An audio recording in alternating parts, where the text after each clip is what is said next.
Graças a Deus. Quero saudar a todos na gloriosa paz do Senhor Jesus.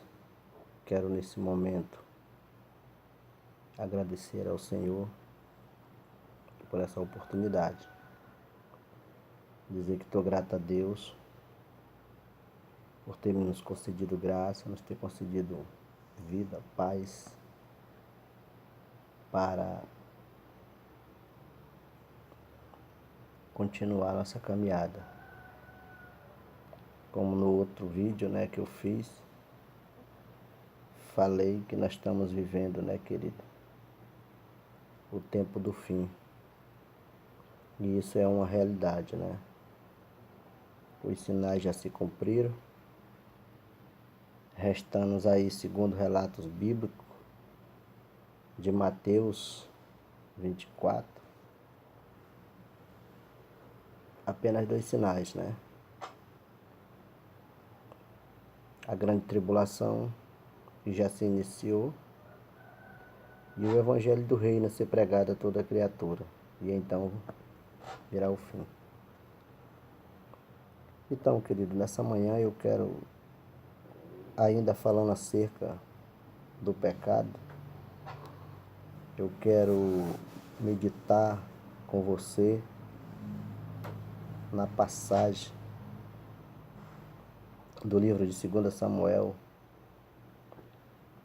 do capítulo 12. Vamos ler o verso 19, o 20, que vai estar falando acerca de algo muito interessante. Então vamos ler, querido, nessa manhã. Viu, porém, Davi que os seus servos falavam baixo, e entendeu que a criança era morta. Pelo que disse Davi a seus servos: é morta a criança? E eles disseram: sim, está morta. Então Davi se levantou da terra, e lavou-se, ungiu-se, e mudou de vestido, e entrou na casa do Senhor, e o adorou. Até aí, querido. Amém? Agradecer a Deus por essa maravilhosa palavra nessa manhã. Bom, querido, nós sabemos que Davi, ele foi um grande homem de Deus na sua época, na sua trajetória, quando aqui viveu. Davi foi um homem muito amado por Deus, tanto que nós vamos encontrar relatos dizendo que Davi ele foi um homem segundo o coração de Deus. Por quê, querido? Porque Davi ele tinha o entendimento que a vida dele sem Deus não tinha como prosperar, ter vitórias e vencer. Davi, querido, foi um guerreiro, um rei, a qual todos conhecem a história desse homem, que foi proclamado rei de Israel ainda muito novo. E venceu muitas batalhas, querido. Os gigantes, gigante Golias e outros gigantes, que nós vemos muitos pregando que só falam da vitória de Davi acerca de gigante Golias, mas Davi ele venceu outros gigantes da descendência, de Golias, outro gigante. Se não me falha a memória, parece que mais 5 gigantes, E assim, querido, foi um homem vitorioso em Cristo sobre as batalhas a qual travou. Mas Davi ele não conseguiu vencer a tentação do pecado. Davi ele não teve barreiras, estruturas que pudesse impedir do pecado a chegar até ele. Mas por quê, querido? Porque assim como eu e como você, Davi também era um ser humano. Davi também era homem feito de carne e osso. E aonde essa pregação quer chegar, querido? Ela vai chegar ao entendimento que um cristão, que um servo do Senhor Jesus, ele precisa estar vigilante. A Bíblia diz, querido, que nós não podemos nos gloriar com a queda dos outros, de forma alguma, que nós temos que estar vigilante para não cair. Então Davi pecou, querido. Davi pecou. Davi pecou contra Deus, pecou contra uma aliança que tinha com o povo, por ser um rei, né, muito conhecido e um servo do Senhor.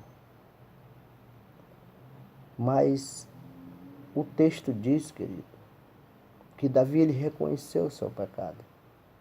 Aí entra a questão da diferença. Quando a Bíblia diz que Deus ele ama o pecador que se arrepende, o pecador que se esforça em não pecar. Davi ele reconheceu que pecou, como diz o texto, no capítulo 12, verso 13, né?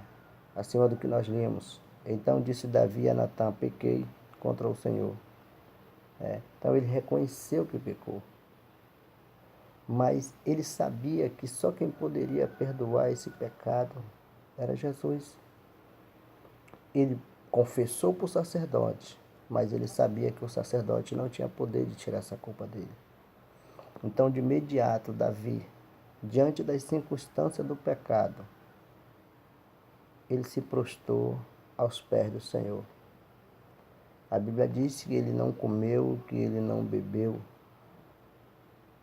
jogado em pó de cinza, adorando a Deus, pedindo misericórdia do Senhor Jesus. E o que eu entendo com isso, querido? Diferente de Davi, é que tem muitas pessoas, querido, que têm dado ouvido à voz do pecado. Tem muitas pessoas, querido, que têm sido induzido ao pecado, abandonando a prática da salvação, abandonando aquilo que aprendeu, abandonando Deus por coisas tão pequenas. Sabe onde Davi foi parar, querido? Nos pés do Senhor. Quem sabe você que está assistindo através desse vídeo, querido, tem pecado. E Deus já tem te chamado a um arrependimento. Deus já tem te dado uma oportunidade a você se arrepender. E você não tem vindo. Você não quer, querido, ver que você pecou e que você precisa voltar. Voltar ao primeiro amor. Se humilhar aos pés do Senhor para que Jesus Cristo venha te perdoar. Querido, nós estamos vivendo um tempo difícil na Terra. As questões que envolvem o mundo e o nosso país é algo, querido,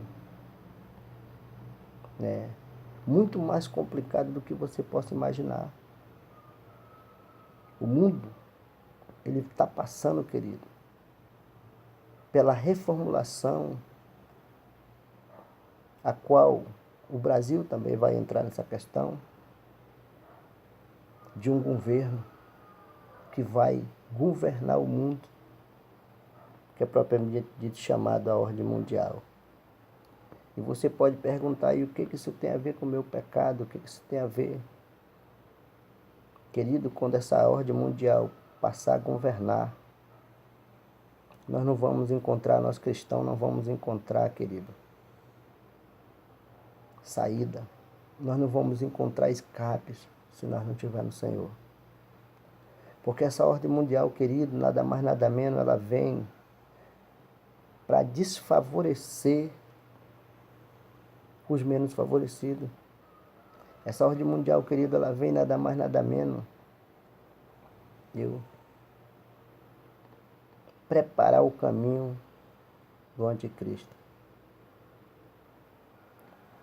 Então, querido, Ainda há tempo de você se arrepender. Tire essa veste do pecado. Levante da onde você está prostrado. O inimigo talvez esteja dizendo nos teus ouvidos que acabou, que para você não tem mais jeito e que Jesus Cristo não te perdoa. Mas Jesus Cristo te perdoa. Te levanta dessa cinza, te levanta desse chão. Tira essa veste do pecado e veste a veste da salvação. Te desperta, porque Jesus está voltando. Talvez você pense que céu, inferno, Satanás, Deus seja uma história que contará muitos anos e que talvez não vá acontecer. Eu quero, querido, nessa hora te alertar. Tudo isso é real e Jesus Cristo está às portas. Não jogue fora, querido, o tempo que você empregou na obra do Senhor, o tempo que você viveu servindo a Deus, por conta de um pecado que você cometeu, por conta de algo que você fez, querido, que desagradou a Deus e hoje você não consegue se libertar. Eu quero nessa manhã te dizer, querido, que esse pecado ele vai te levar à morte física e à morte eterna. O pecado, querido, ele é um veneno que vai matando aos poucos. E só tem um meio de nos libertar, querido, é reconhecer como Davi reconheceu e foi aos pés de Jesus Cristo, se prostrou e Jesus Cristo teve misericórdia e disse para Davi, através de Natã, que Deus já tinha passado dele aquela culpa. Evidentemente que como todo pecado, querido, tem uma consequência, ele pagou essa consequência, querido, tanto com a morte, da questão do fruto do adultério, como mais tarde repercutiu sobre sua família. Mas uma vez que Davi reconheceu e que pediu perdão do Senhor, o Senhor quebrou a maldição. O Senhor quebrou a maldição do pecado. E Davi ficou de pé e foi adorar o Senhor. Você já foi um adorador, querido. Você já foi um pregador. Você já cantou, você já pregou almas, já aceitaram Jesus. Você já liderou, você já cuidou. E hoje você está aí, querido, prostrado nas cinzas do pecado. Hoje você está aí, querido, prostrado nas cinzas do pecado daquele que te levou, querido, a desagradar a Deus. E hoje você não tem mais força. É certo, querido, que a Bíblia diz que o cair é do homem, mas o levantar é de Deus, mas você precisa querer se levantar. Porque se você não querer, querido, se levantar, se você não querer, Deus ele não vai interferir na tua vontade. Então pense nisso. Faça uma reflexão e volte enquanto há tempo. Volte enquanto Jesus Cristo ele está chamando, querido, a retornar ao primeiro amor. Eu não sei porque, querido Deus, ele tem me impulsionado a esses dias gravar vídeos de despertamento sobre o pecado. E eu quero nessa manhã, querido, dizer para você, volte à comunhão, volte à comunhão, querido, da igreja, se reconcilie enquanto há tempo, porque assim como o céu é real, querido, o inferno também é real. Hoje Jesus é o nosso advogado, mas vai chegar o dia que ele vem como juiz. Amém, querido? Então, fique todo na paz do Senhor Jesus Cristo e que nós possamos nos encontrar outras vezes, se assim for a vontade do nosso Senhor Jesus. Amém?